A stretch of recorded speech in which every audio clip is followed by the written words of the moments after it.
Let me get this link pulled up real quick. And then I like to keep shows around 30 minutes, 30 to 45.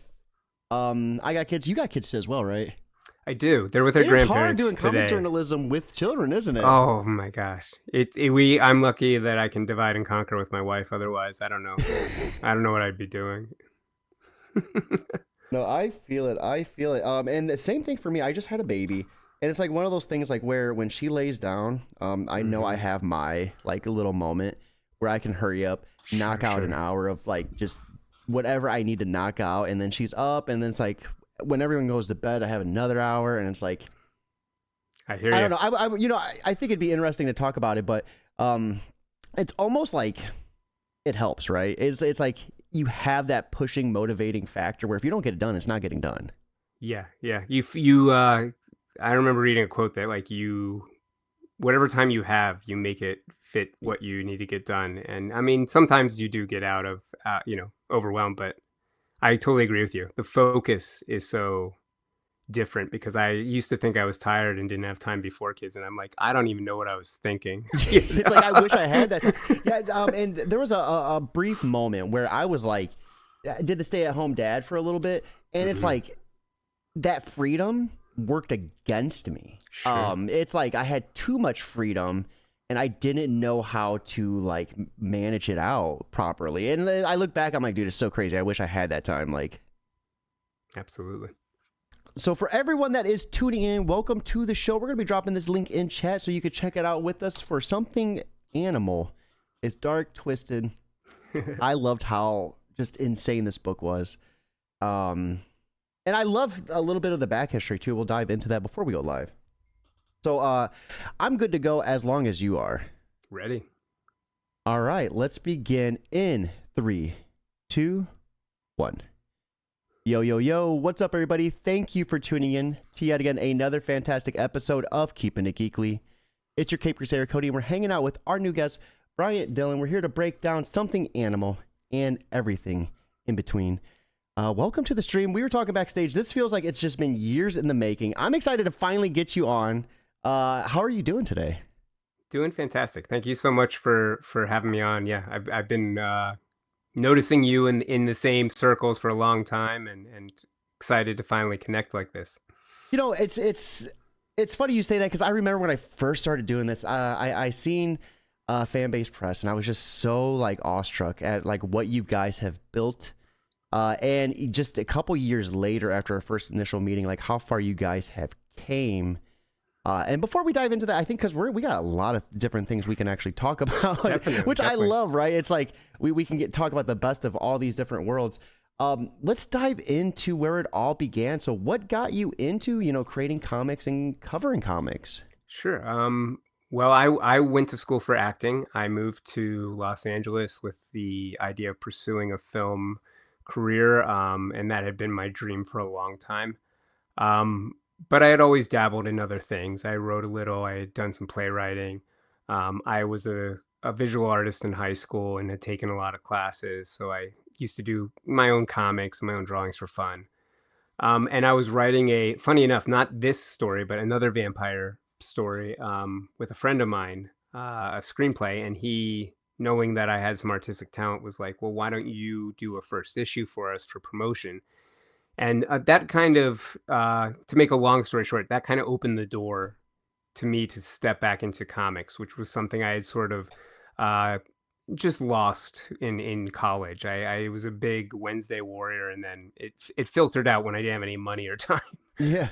But I got back into going to the comic shop, seeing what was going on, and this was like 2007, 2008. And there were so many interesting things engaging me. I remember Marvel was doing Civil War around that time.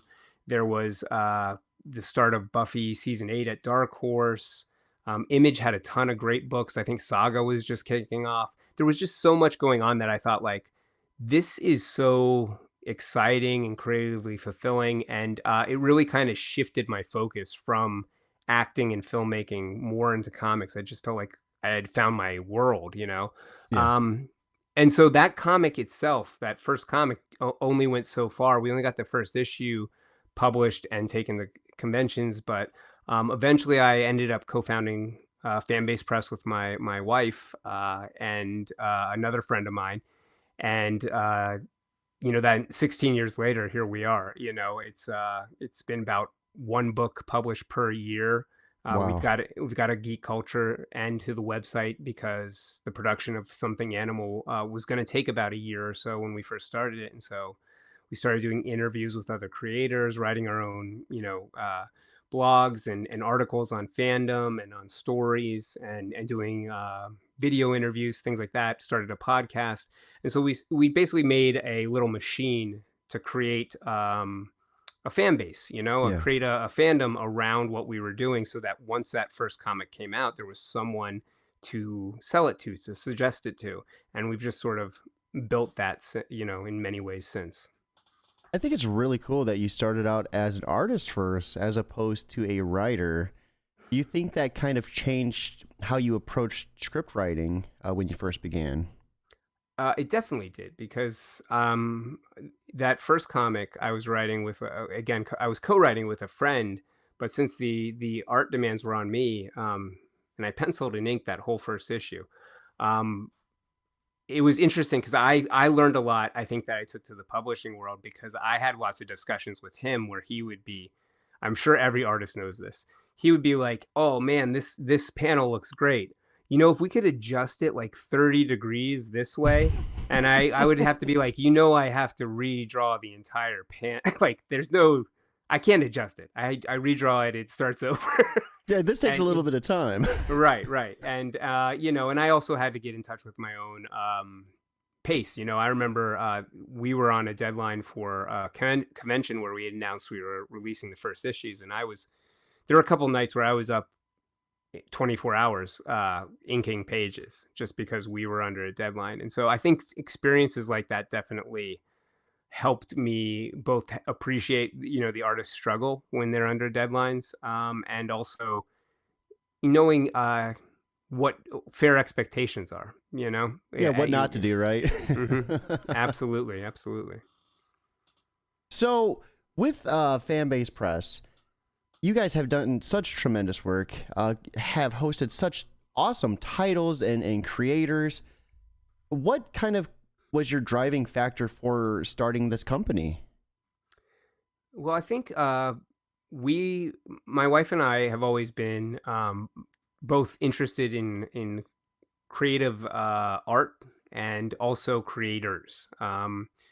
We've been interested in helping creators and basically telling stories. And so this became such a perfect outlet, I guess, for our passions. It was not only a place where we could work on stories, work with creators, and then take those stories and share them with others, bring them to conventions, but it was also a reason to consistently get together with people we loved and Yeah. discuss stories, discuss what's going on in our little corner of the world, and uh, you know how can we make it better? How can we improve the community as a whole? So I mean, I think there was those two elements of it really drove it forward, and it's not like every book that Fanbase Press produces is similar in some way. I mean, we've touched many different genres, many different age demographics, but there is, I think, a thread of positivity. I mean, probably hardest to see in Something Animal because it's such a dark story.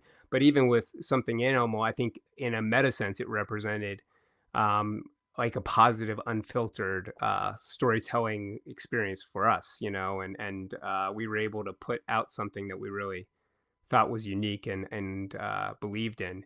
And I think as we've gone down the publishing line over the years, that focus has only become more detailed, I guess I would say, in many ways. For example, there's no bonus content in Something Animal. There's no back pages, and that has really become something that is part of our publishing line. We love to add material to these books that enhances the reading experience, that encourages discussion beyond, and so that the story has a weight to it beyond just simple entertainment. But I would argue Something Animal, even though it doesn't have that bonus content, it still is true to the nature. I mean, I think it's so mysterious in some ways, and so much is left up to the reader interpretation that inspires conversation almost automatically by what it's suggesting on the page. Yeah, I mean, I had the chance to read it. Thank you very much for that. Of 90 course. pages. I mean, it's a pretty big title, and I really enjoyed how dark and twisted this is. I mean, it has such an like an eerie, gritty feel to it. And not only that, but like just how deep, I guess, the message is, and that I guess it might be up for interpretation on depending on how you Sure. read it. But like dealing with such severe like psychological trauma and the after effects of that, like it was just such an intense read. Uh, where did this come from? Like you said, this was a short film before, but when you first like came up with Yeah. the script idea for the film, like like what was your inspiration? This thing is dark. Well, this has a real sort of winding background. The third partner of Fanbase Press, who's stepped away from the company since, but it was a writer that and friend of mine named Sam Rhodes, who is gone into audio production. Him and his brother were sort of I don't know. They were just the closest friends that I would take to Comic-Con for years, And they both were again in creative spaces. Sam was an actor and writer. Ben had written a number of things, and Ben had this short story he had written years ago called Something Animal that he had pitched a few things to us as potential comic ideas for our first comic, and this one was just really grabbed us. It was a interpret or not an interpretation, but a reaction to at the time I think it was in the maybe late '80s, early '90s. Ben was writing something in reaction to Anne Rice's Vampires, which are very much more human and the protagonists of their story and beautiful and Ben wanted to bring it back to monsters, creatures, something that you wouldn't want or desire to be, a Yeah. curse. And so we had lots of discussions about that. And this short story was very, very brief. And so Sam and I got into like, well, how do we write a script that enhances the visuals? What can we film? Hmm. I remember writing down just a list of like, we have these things, we have a car, we have these places we can shoot. Um, and it became a whole production. I mean, we did some guerrilla filming in North Hollywood and West Hollywood, um, but we shot at nights. We shot in the middle of the night. We shot at a train station. That's so For cool. So there was a lot of action into that. But as I had sort of mentioned to you before the recording, we started doing a comic as a mean of promotion or a tie-in deal. But the comic, once we started getting the art back from Robert Burrows, who was the artist on it, it just seemed like there was an instinct in all of us that this was what to push. The comic is so good. Hmm. Why go back to the film? The film, and I don't want to talk down the film. The film was decent. We never released it. And it was my directorial debut. Never released. Damn. But again, we had such confidence in the comic that we were Hmm. like, well, let's push this out. Let's take this to Comic-Con. Let's see what we can get with this. And that sort of became the inciting incident for the whole publishing company. We started building the geek culture wing of the website because we knew Robert needed at least a year and a half to complete all the art. And we were well, that our job for that year and a half is to build an audience, to build someone that is interested in this comic once we are able to put it out. And so we started doing interviews, we started doing outreach to other creators, podcasts that we kicked off. I think where our first celebrity interview was we had a friend who ran into John Bernthal in the airport, Wow. and this was first season Walking Dead, and he's like, No I have big a deal, like my yeah. first one. Well, imagine getting the call from a friend who says, "Hey, by the way, I ran into John Bernthal in the airport, gave him your card, and he's going to do an interview with you." And so we got to call up John Bernthal on the set of Walking How Dead. nervous were you? You Or know what it did was at? It was actually my wife who did the interview. She was incredibly nervous. It was done. I mean, it was done incredibly like low. But I mean, we did it on a cell phone with the speaker. I mean, we were not mhm. set up in any way to do any of this stuff. But you know, since we've grown, but at the time it was just gorilla, everything. Do you But ever you miss it at all? I do miss parts of it. You know, I You mean, I know, think there is a purity to that early days. You know. I remember when I first started, before keeping it geekly, there was a lot of Twitch streaming, so I would play like AAA titles when they dropped, all the new games when they played. Um, and I did it on a broken laptop on a TV tray. I had a monitor hooked up to it, and I had like this really cheap ring light. Like right now, I have a cheap ring light too because I got rid of my Elgato key light. So I'm back in the trenches, and it's like what brought me back to the realization, like, back, those were the days like where you just really, you did it for the love. It was gritty. Absolutely. It did not look the best. It probably didn't sound the best, but you did it for the love of the game. And it's like that, like the love of it and the passion's like what pushed you. And it's almost like when I had my game room and all the fancy lights, it's like, did I let myself go? Like, cause I felt like I had, I didn't have to try so hard. Like, Yeah, you got to maintain that love. You know, I was just thinking that I was at WonderCon this weekend, and sometimes those cons can weigh on you. But yeah. I was walking out from wheeling my big cart of con supplies in, kind of down on myself because it was early morning, and I saw someone from the Droid Makers booth wheeling in a life size R2D2, and I just stopped for a moment. I was like, there's my buddy. Yeah. Yeah. Like you gotta remember how much, the young fan in you would have been like, hey man, like this is the coolest thing ever. Like, it might be hard, here or there, but like, could you imagine that this is what you do with your time now? Hmm. These are the things that you get to do, talk to these people, interact with some of the people that maybe idolized when you were a kid, or be part of. I guess what I really love is the idea of being part of that tapestry, if you will. Yeah. The comic book or fandom history is being weaved somewhere, and we're all part of it at this point. Isn't that Even crazy it, to think about? yeah, I love that aspect. I mean, it And we're really is a community. we're both parents too, and it's like Hmm. we were talking backstage. It's not always easy trying to do this. Trying to run a company that covers comic journalism, trying to create comics and all that. When you're raising a family too, you got to dedicate time to your family first, comics secondary, and that can be a bit of a pickle. Well, I would definitely agree with that. And what I would say, honestly, Cody, is like thank you to you and people like yourself that do this. This is unforgiving work to some degree. As I just spoke the opposite, I said, oh, you got to enjoy it, but I think it's also important that people know how tough it is in comics journalism right now. There's not a ton of money in comics journalism. You do it for the love, as You you're guys are getting saying. paid.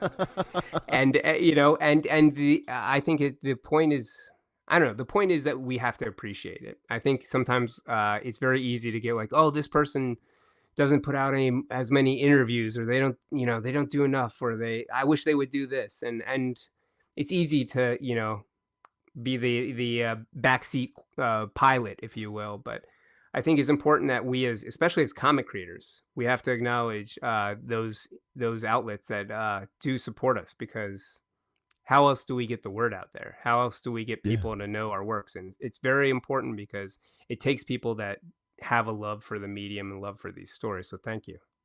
Yeah, and I was talking to Byron from Comic Book Yeti. It's tough Hmm. because it's a numbers game, right? Like people want to see higher numbers for higher interviews, and you're walking a tight rope of like, do I use this website because it's going to get me higher views?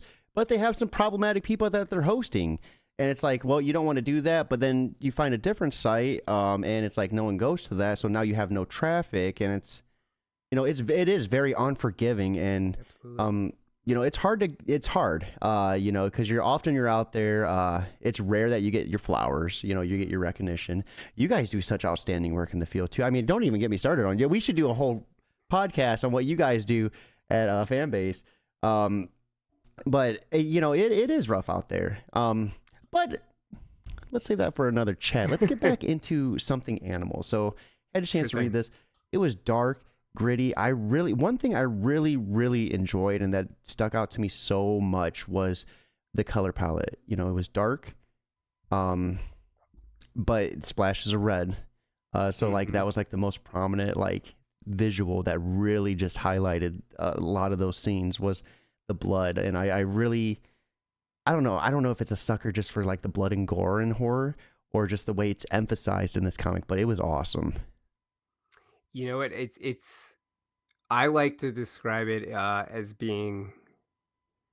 We had a lot of discussion, I guess, about the visuals of Seven, David Yeah. Fincher's film, and this idea of urban decay. And I feel like Robert really nailed that because it is very dark, it is very grimy and oily, and you can almost feel sort of like the grime on the pages. Yeah. It's not a happy place to be. You know, Mm-mm. Jack is someone who's isolated. You know, his sister has recently been killed in a traumatic event, and he's by himself. And it's interesting because I feel like the book reads so differently now post COVID. But at the time, it was just this idea of like, what would happen if you were isolated completely, not only just in your apartment, but like the people around you were no longer there. You couldn't reach out. And one thing that we really like to play with this book is the idea of, I mean, there's no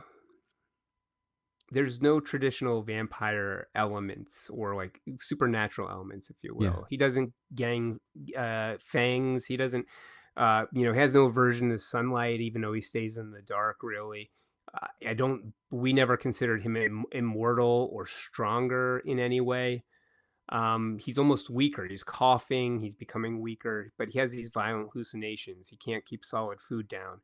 And the idea there was to allow the reader to question, and maybe I should ask you your interpretation, and allow the reader to question, well, what would you think, Cody? Is something supernatural going on in this story, or is this So is it all spoiler inside to his talk head? about? I don't think so, because I think it's all interpretation, unless you So feel like you don't want to spoil anything. I I'm happy. really enjoyed reading this, but it did make me feel a lot of different levels of being uncomfortable. Like Hmm. I guess with him exposing himself, reliving the trauma, that was like it, dude. It stuck. It like struck such an eerie chord, and it's like the way you see him like opening his wounds, and it's like the interiors allow themselves to make you believe that you're losing sanity while reading it, I guess. Hmm. 'Cause in the description, it says he's losing his sanity. But I feel like as the reader myself, I was like going insane reading this book, which was so awesome. So it's like, I feel like he's turning into a monster with just the hallucinations and just the way he's acting, like the way he keeps like opening wounds and just like the graphic nature of it. Um, because it's like you see the attack and it's like one of those things like where you double check, like, did I see what I saw?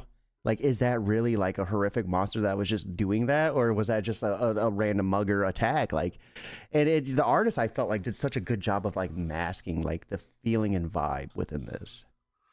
Well, and one thing that I really loved is just like little, and you hit on one of them, but little elements of this story really brought me.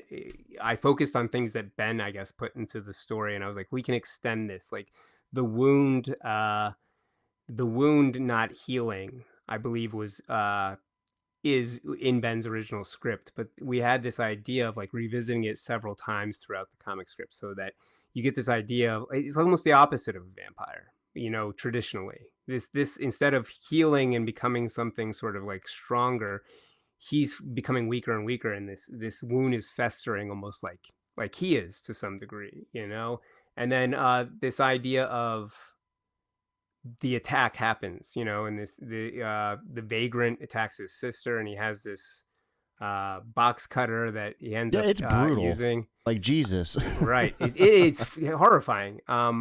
But then you get to the end of the story, and you see Jack struggling with all these feelings, these impulses, and then finally giving into them and attacking someone and biting them.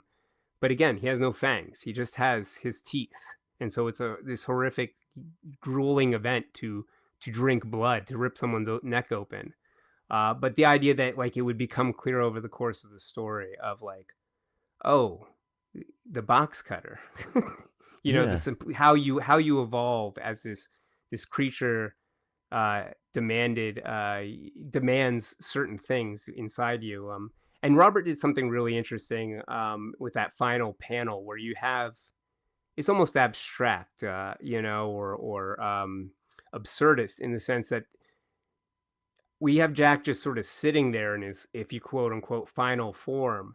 And then there's almost like this monstrous creature kind of facade that overcomes him. And again, yeah, I think for me, I don't know um what that is. There's part of me that goes, I can both see that as something that is occurring physically to Jack or something that is present within the mind, only, and is more of a spiritual evolution as opposed to actually becoming a creature. Yeah. Maybe he's just lost so much of his humanity that we can't recognize him as human anymore. And I really loved like using the detective as like a narration plot, and like while he's dealing with the detective and having to figure that out, he's also dealing with the psychological trauma, and like you see this guy just go through it, right? Like he Hmm. can't sleep, he can't eat, and your artist did such an awesome job with the paneling and perspective views. And I don't know if how much of that was them and how much of it was the script, but like at one point in time you see the protagonist, like we're watching the protagonist, and then it pivots to the protagonist's point of view, and it was such a cool moment. And we were talking backstage, I don't think I've really seen that in a lot of different comics. Now, Robert has a really unique view, and I will say, like, a lot was in the script. We had lots of detail because it was as you know, it's a very dialogue sparse book. We didn't want to have too much dialogue, and we also made the decision not to do an internal monologue because in some ways we wanted to isolate the reader and make them feel uncomfortable and Dude, isolated as well. yeah. So yeah, so you basically are staring at art and reading those visuals for most of the pages, maybe some sound effects. Um, but yeah, I guess what I'm saying is that there were details in there that we thought were very important and were specific about it. But every time I would say Robert took it and enhanced it, and his style was so perfect for what we were doing. I mean, when we get pages turned in, it was unbelievable, especially because at this time in his artist career, I remember he was working at a print shop, and so he was working on our artwork on like his lunch breaks and his nights, Oh, I mornings, love that. and he would describe how he would go into his car during his lunch break, sit in the back of his car, and he essentially had like these little pieces of cardboard for each panel, and so he would paint and draw on these panel-sized pieces of cardboard, and then take them home and assemble them in Photoshop and do more That's work so on them. cool. Yeah, it's such a cool process, and it just he's got an instant unique style, I think. That reminds me, like before Keeping It Geekly, there was Talk Geekly. That was my buddy read Marvel comics. I did DC. We'd get together, talk about 3 comic books, and then pieces of geek culture news. And I remember vividly on my work break, heading down to Rupp's comic shop over in Fremont, getting the books, reading them on lunch, recording as soon as I got off work. Yeah, yeah. And it's just like that. You can appreciate that grind on such a whole different level. And it's awesome. The work he did was phenomenal. I really think the lack of like an inner monologue did make it really creepy and uncomfortable because you don't understand what this guy's thinking, and I think that is what leaves it up to such a deeper interpretation for the reader. Well, and he's very I don't know if I would describe Jack as a good person. Yeah, Yeah, maybe he is a good person, because he and made that subtle not joke about killing his sister in the beginning, and then she right. dies. I'm like, shit. Well, and I mean, we see him sort of break or bend under the will of the experience that he's going through. I mean, particularly there's a moment where he like a homeless man becomes sort of aggressive with him, and he just ends up losing it and And being the shit out, beating, yeah, I was like, beating damn, the guy. dude. Um, and and I mean, we were really just examining like, you know, we how being put into like a horrible situation, a situation where your mind is being attacked, your body is being attacked, and you feel isolated. It brings hate, it brings Yeah. rage up, and I guess that's a long way of saying I think that adds to the distrust to some degree because you don't know who this character is. You can have empathy for him, you can have sympathy for him, um, but I don't know that we all feel as he goes down that road, as he falls down further and further. I don't think we all can agree with those choices because they Yeah. get quite horrific, as he gets more and more animalistic.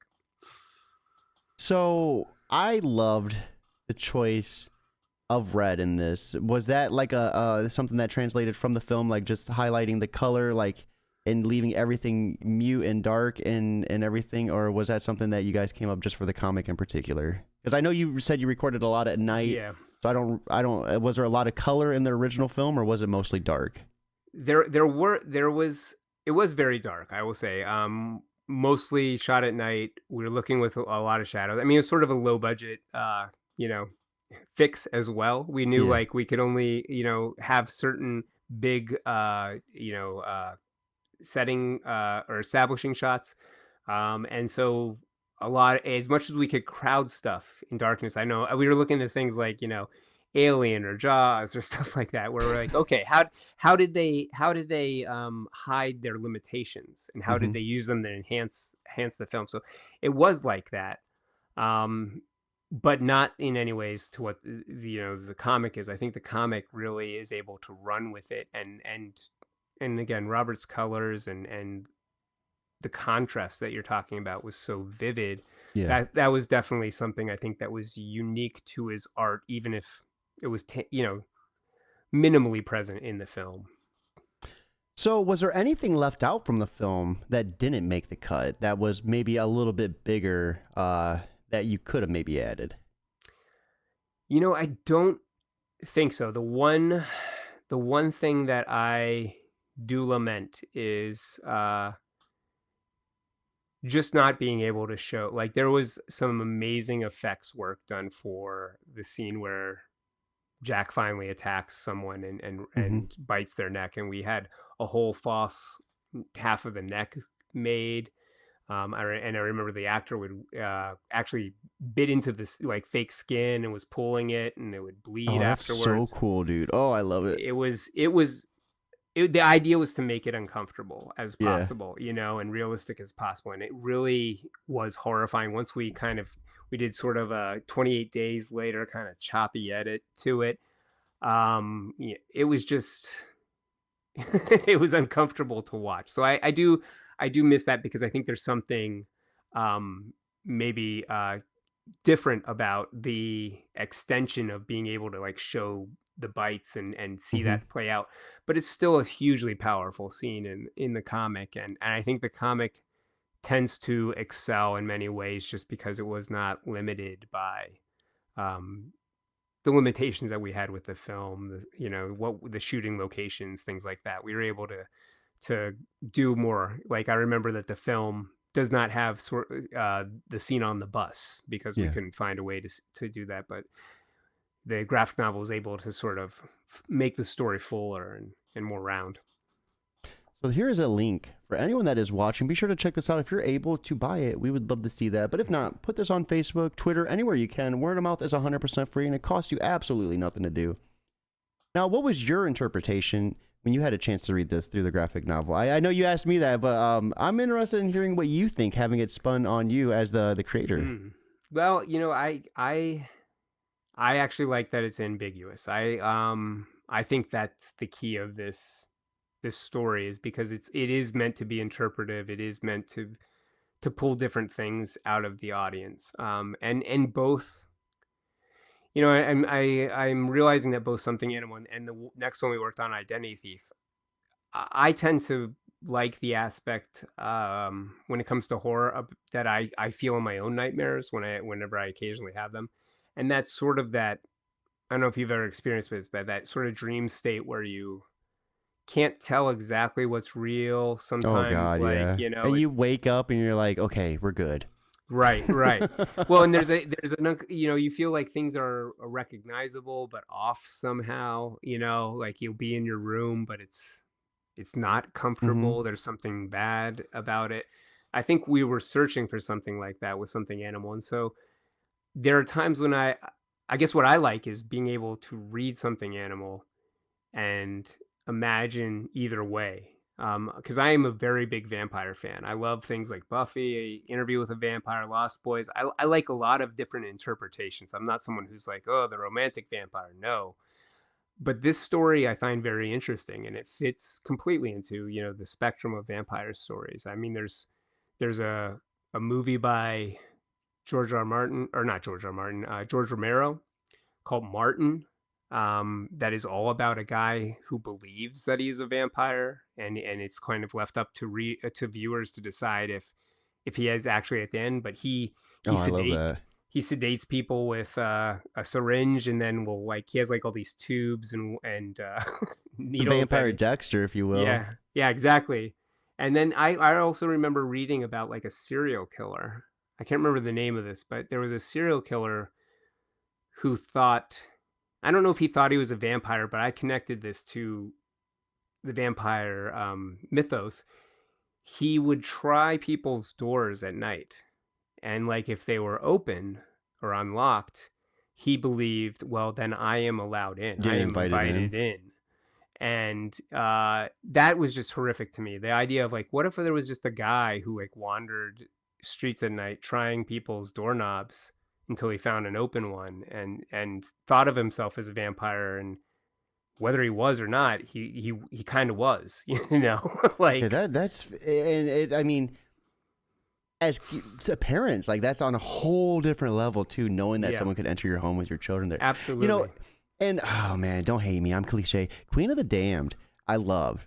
Oh my god, something about just maybe it's the soundtrack. Mm-hmm, I'm mm-hmm. not sure, but that movie just like got me into vampires and Blade, of course. Blade, wow. I do the first Blade was just so badass.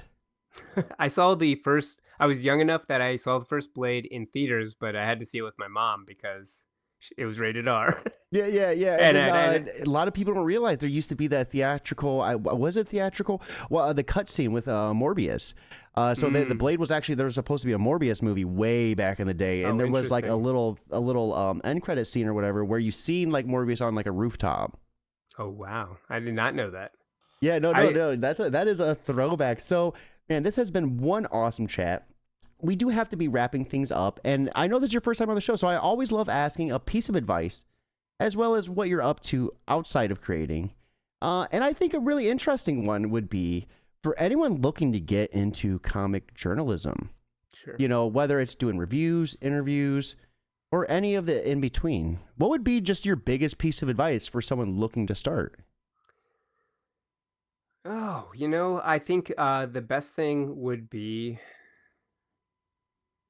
I think the best thing would be to get your feet wet by going to some conventions or going Yeah. to some comic book shops.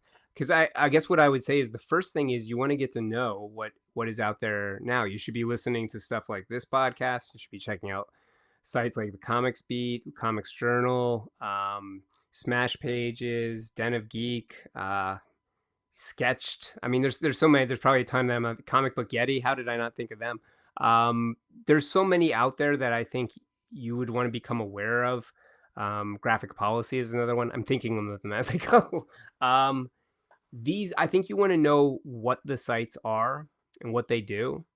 And I think the best way would be find where there is a opening to be a contributor, because you really, it would be helpful, I think, to know where you align, because each site has its own personality, its own way of Mm-hmm. doing things, and then also get the experience of like, well, what is it like contributing to one of these sites. So that would be my first bit of advice. But if people are looking to start things on their own too, I wouldn't say to hold back. Sometimes the best thing you can do is start your own little blog or YouTube channel Yeah. and do it yourself. So if you feel like you have that passion, don't hold yourself back. There's everyone's doing stuff these days, and you can learn as you go. It's just you got to be kind and appreciative and respectful of those people in the same space of the community. Hmm. So So here's a fun one. What would be your biggest don't for someone looking to get into comic journalism? don't piss off those other people that I just talked about. Yeah, no, that is fantastic advice. Yeah, I mean, like a good example is just be polite and considerate. As Cody and I were talking, it's real easy to think, like, because of social media, because of what you see on the website, that everyone is this is their full-time job, or that Hmm. they have plenty of time. Most of us are buried. We have Oh 30 yeah. plus interviews, 50 plus emails, behind on reviews. That's just because there is a very small amount of comic press and comics journalism left, and when we're trying to serve a very, very big, well, big compared to us, a big community. There's lots of indie creators, lots of professional creators, and they're all looking for promotion of their work. So I would say just be patient, be respectful, be understanding. Hmm. You don't need to let anyone treat you badly, but understand that maybe what you think or your assumptions you're making, they might not be exactly what's going on behind the scenes. It can be hard. It can be hard. I remember when I first started doing Keeping It Geekly, I had one tweet that took off, and I booked out. I was doing shows every single day, sometimes 1 to 2 shows, and it was with different creators. Like, it is a big ocean. Hmm. If you are looking for any creator out there, you can get them on the show. And I think that's one of the hardest parts about what we do, right? Like, you have to say no to keep your sanity. Absolutely, You have to absolutely. learn when to, like, I'm only going to do shows X amount of days. If I can't get you on, I'm sorry. I did my best.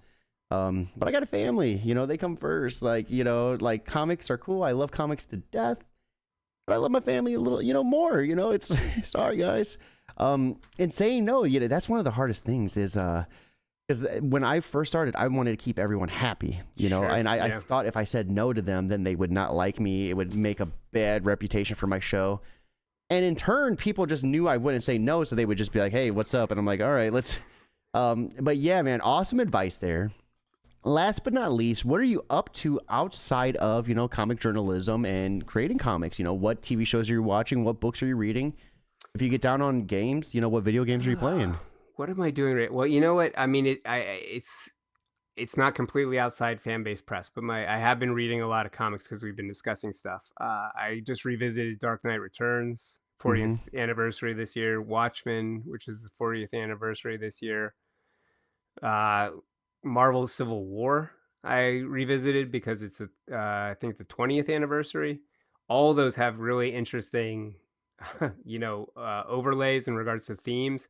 And the next thing on my reading pile is Alex Garland's first novel. It's The Beach, which Yeah. was made into a Leonardo DiCaprio film.